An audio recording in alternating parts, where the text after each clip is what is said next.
Shabbat Shalom. Il y a une ambiguïté sur le nom de la paracha qui s'appelle Parashat Mishpatim.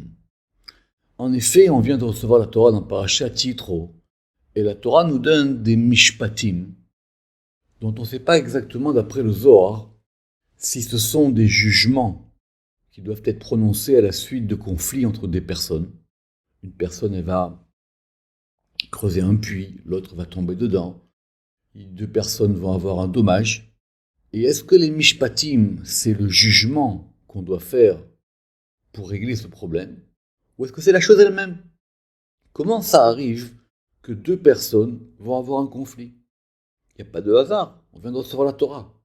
On vient de voir au Mont Sinaï que Dieu dirige tout. C'est lui le grand patron. Cette grande question, elle est abordée dans un texte du Zohar très complexe et très important qui s'appelle Sabbat des Mishpatim. Et qui va expliquer qu'évidemment, il n'y a pas de hasard. Et que si M. X il rentre en conflit avec M. Y, alors peut-être qu'il y a une raison.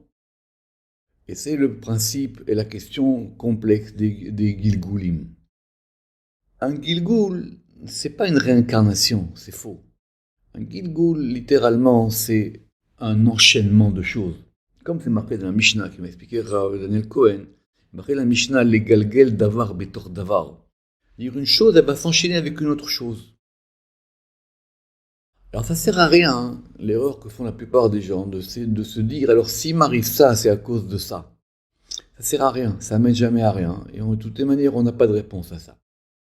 Mais la véritable réponse qu'on peut donner à ça, c'est qu'on a dû au Mont Sinaï.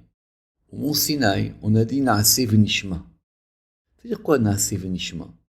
Ça ne veut pas dire nous ferons et nous comprendrons. On ne peut pas agir si on ne sait pas d'abord ce qu'on va faire. Naaseh v'nishma, nous ferons, nous appliquerons la Torah et nous serons à l'écoute.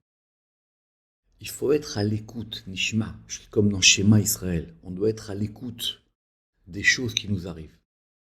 Et quand on prête attention à toutes les petites choses qui nous arrivent dans la vie, si comme dit le soir avant de faire Kriyat Shema, on se dit voilà aujourd'hui il m'est arrivé telle et telle chose. Pourquoi est-ce qu'il m'est arrivé telle et telle chose? Ça s'appelle Maré de Cheshbon, dit le Zohar. Ça s'appelle les gens qui sont les maîtres et qui sont capables d'être à l'attention des choses. Donc Mishpatim, c'est être à l'attention des choses. À l'attention des choses qui nous arrivent tout le temps. Shabbat Shalom.